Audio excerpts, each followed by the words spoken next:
तो सोमवार की शुरुआत या कह सकते हैं कि ड्यूरिंग दी सेशन हमने रेंज में मार्केट को ट्रेड होते हुए जरूर देखा, लेकिन अच्छी बात यह है कि बाजार इवन हम जब क्लोज हो रहे हैं 18,600 के लेवल्स को टिका कर रखने में कामयाब रहा है। निफ्टी में, बैंक निफ्टी में ऑफकोर्स निफ्टी के मुकाबले आप कमजोरी देखेंगे, लाल निशान के साथ ये क्लोज होता हुआ दिख रहा है। लेकिन ये भी याद रखिए कि मेजॉरिटी बैंक निफ्टी के भी 12 में से ऑलमोस्ट 8 से 10 स्टॉक्स हैं जहां पर एक्शन आज दिन भर देखने को मिला। तो मार्केट का अंडरटोन काफी अच्छा रहा, स्टॉक स्पेसिफिक मूव्स देखने को मिले।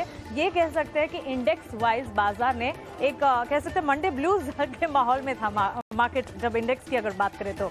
लेकिन 18,600 हम क्लोज हो रहे हैं, which is a big positive. इसके अलावा अगर सेक्टर स्पेसिफिक मार्केट के टोन को समझेंगे, आईटी सेक्टर सबसे ज्यादा आउट परफॉर्मेंस यहाँ पर लीड होता हुआ देखने को मिला। आईटी स्पेस में चाहे फिर हैवी वेट्स की बात करें जैसे कि Infosys, TCS, HCL technologies, Coforge, ये सारे स्टॉक्स ने तो परफॉर्म किया ही, लेकिन मिड कैप और स्मॉल कैप आईटी स्पेसेस भी स्टॉक्स भी काफी अच्छा रिएक्ट कर रहे थे। आईटी के बाद हमने रियल एस्टेट में अच्छा खासा मूव, अच्छी खासी तेजी के साथ कामकाज देखा और बड़ी दिग्गज रियल प्लेयर्स ही नहीं, छोटी Majholi real estate company, in fact कह ही सकते हैं कि आज का सेशन ही मिड कैप और स्मॉल कैप स्पेसेस के नाम रहा। यानी कि अगर सीमेंट चल रहे थे, हैवी वेव्स तो चल ही रहे, लेकिन mid cap small cap cement ने अच्छा एक्शन दिखाया। रियल एस्टेट में बड़ी दिग्गज कंपनियां तो चल ही रही है, लेकिन स्मॉल कैप और mid cap real estate stocks ने अच्छा एक्शन दिखाया। ऑटो एंसिलरी मिड कैप में काफी अच्छी मोमेंटम के साथ कामकाज कर रहे थे। Jay Bharat, Maruti, Hi Tech Gears, Lumax Auto जैसे सारे के सारे स्टॉक्स में अच्छी खासी मजबूती के बीच कामकाज आज के सत्र में देखने को मिला। अब आइए निफ्टी में टॉप परफॉर्मिंग कॉन्ट्रीब्यूटर्स कहां से सबसे ज्यादा सपोर्ट आज बाजार को देखने को मिला। हमने इनफैक्ट देखा कि यहां पर आईटी को छोड़ बजाज फाइनेंस, एनटीपीसी जैसे काउंटर्स थे जो कि बाजार को सपोर्ट करने का काम आज दिन की शुरुआत से ही कर रहे थे। हालांकि बैंक फाइनेंशियल्स में चुनिंदा प्लेयर्स थे जो कि आज बाजार को संभाल नहीं पा रहे थे।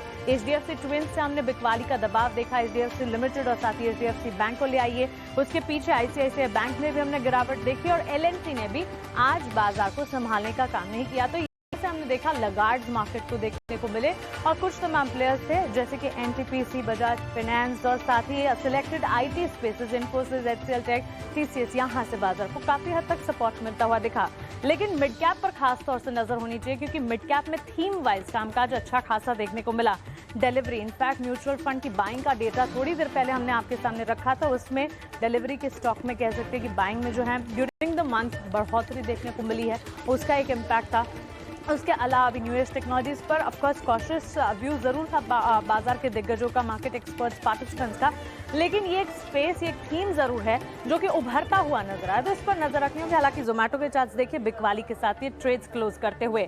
प्रेस्टीज के स्टॉक, रियल एस्टेट में जैसे कि मैंने बताया, रियल एस्टेट में बड़ी दिग्गज कंपनियां चल रही थी, लेकिन छोटी मझोली कंपनियों में जो एक्शन है उस पर और नजर होनी चाहिए क्योंकि ज्यादातर जो प्रॉफिट्स है या जो मोमेंटम है, पोर्टफोलियो अगर आप किसी भी तरह पोजिशनल बेसिस या लॉन्ग टर्म बेसिस पर बनाना भी चाहते तो इस वक्त आपकी नजर मिड स्मॉल कैप में होनी चाहिए क्योंकि मौके वहां से बनते हुए दिखेंगे। आरईसी और पीएफसी के चार्ट्स पर भी नजर होनी चाहिए, अच्छा खासा मोमेंटम वहां पर भी बिल्टअप होता हुआ दिख रहा है। कच्चे तेल की चाल में लगातार जो गिरावट नजर आ रही है, हमने देखा काफी हद तक गिरावट घरेलू बाजार में और साथ ही ब्रेंट में भी $73 के नीचे के लेवल्स देखने को मिले हैं। तो इस गिरावट के चलते ऑयल मार्केटिंग कंपनियां, सीमेंट, टायर, इन तमाम स्पेसेस पर, एविएशन, इन पर आपकी नजर होनी चाहिए। हो सकता है अगर गिरावट और ज्यादा गहराती है कच्चे तेल में तो उसका एक इम्पैक्ट इन सारे स्पेसेस पर, पेंट्स पर भी नजर होनी चाहिए, उस पर नजर आ सकता है। फाइनल क्लोजिंग आपकी स्क्रीन पर एडवांस डिक्लाइंस में एडवांसेस अब भी हायर है, 1285 एडवांसेस के सामने 844 डिक्लाइंस हैं। 18,600 के पार क्लोज कर रहे हैं हम, 62,724 के लेवल्स के पार करीब 100 अंकों की तेजी के साथ सेंसेक्स में क्लोजिंग और बैंक निफ्टी करीब 50 अंकों की बिकवाली, लेकिन 43,944 है, 44,000 के नजदीक है यहाँ पर बैंक निफ्टी भी। मिड कैप और स्मॉल कैप में अच्छा एक्शन, इंडेक्स वाइज भी देखेंगे तो वहां पर मजबूती जरूर पाएंगे। तो क्लियरली एक स्टेबल सेशन कह सकते हैं जहां पर मिड कैप, स्मॉल कैप और साथ ही स्टॉक स्पेसिफिक मूव्स के चलते बाजार में काफी एक्शन दिखा। और अगर सिलेक्टेड प्लेस की अगर बात करें, सोच समझकर अगर एंट्री ली होगी तो मुनाफा बिल्कुल आपके हाथ आया होगा। चलिए क्लोजिंग कॉल्स को हम